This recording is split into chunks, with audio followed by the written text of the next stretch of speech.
From Bloomberg Quick Take, I'm Madison Mills. Polls are closing across the U.S. as election results come in, but it is still too soon to tell how key battleground states are going to shake out in this election. Right now, we're seeing that Biden is at 135 electoral votes and Trump is at 108. Joining us to break down the latest is Bloomberg politics reporter Anna Edgerton. Anna, thank you so much for joining us this evening. To start off, I want to talk about the extremely high number of early voters we saw this election cycle. Over 100 million people sent in their votes before November 3rd, and a lot of them were young voters. Can you talk about the potential impact of Gen Z on this election outcome? Yeah, and that's the hard thing about where we are right now at this point in the night is this election has been so different than anything we've seen before because of the pandemic, because of the truly polarizing nature of the president. People either love him or hate him, and it's driven turnout to really record levels. So right now we're looking at states that have different rules when it comes to reporting. So you have a state like North Carolina that has been counting their absentee ballots as they've come in. You have a state like Pennsylvania that didn't start counting their mail-in ballots and mail-in and absentee ballots until 7 o'clock this morning. So, we'll definitely see those results dribbling in. The young vote was definitely something that both campaigns were targeting, but especially the Biden campaign. They were really trying to drive turnout around this part of the electorate that is more passionate than we've ever seen about issues, especially when it comes to climate change, social justice, and it's really hard to get young people to turn out historically. If that's different this year, we'll see when we get the final demographic breakdown. Thanks so much, Anna. And I do want to update our viewers that we are actually at 209 versus 112 right now. That's 209 for Biden and 112 for Trump. Anna, heading back to you, can you tell us a little bit about what we're seeing this evening and some questions that we might have heading into tomorrow morning if people start to go to bed soon about how this election is shaking out in these key battleground states?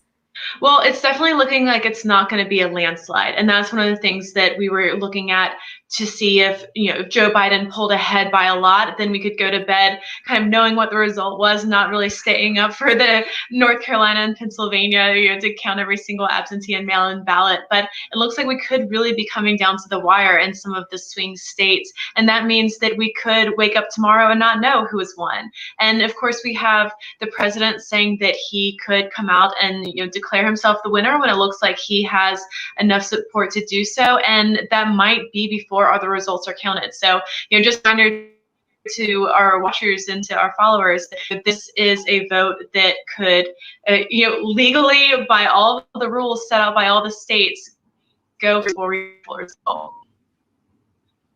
And Anna, what's the likelihood of a red mirage situation here where, like you mentioned, a lot of states didn't start counting their early mail-in ballots until today, and maybe people who voted in person just happen to go more for Trump? Is there any chance of there being a perception of Trump doing better than he actually is tonight?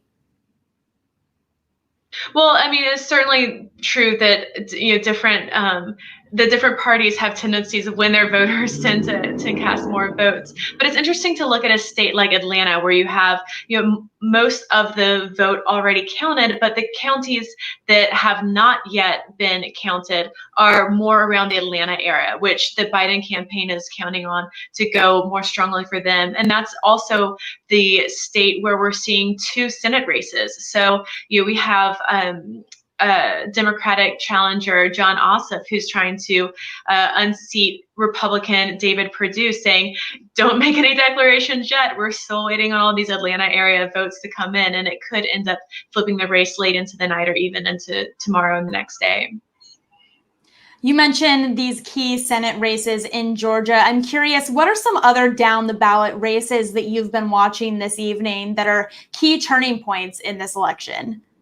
Yeah, well, we and others have already called the House of Representatives for the Democrats. That was no real surprise. They had a pretty strong majority going into this, and they were expected to even pick up some seats in this election. We're definitely watching a bunch of Senate races. There are 14 races that were considered competitive, and Republicans were defending 12 of them. So one seat that Republicans did pick up was in Alabama. Incumbent Democrat Doug Jones lost his Alabama Senate seat to a Republican. So we're going to see how the rest of the night shakes out for the Democratic challengers happening to unseat all the Republicans. We're really looking at states like North Carolina, where Cal Cunningham is a Democratic challenger, coming down to the wire on whether or not he can unseat Republican incumbent Tom Tillis. And looking at the numbers right now, why should folks who are hoping for a Biden win be either concerned or hopeful about these numbers? What are the next kind of big state announcements that people should have their eyes peeled for? Well, definitely concerned because it's not a Biden landslide. I mean, this is not a comfortable night for the Biden campaign by any stretch of the imagination. It is going to come down to the wire.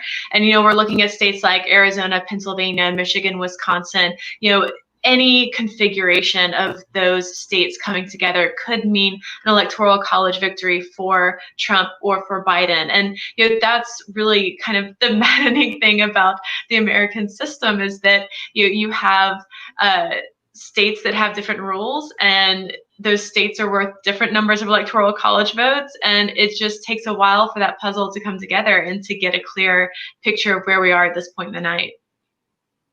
And have you heard anything from folks within the Biden or Trump campaigns about what needs to happen for either of them to declare victory tonight?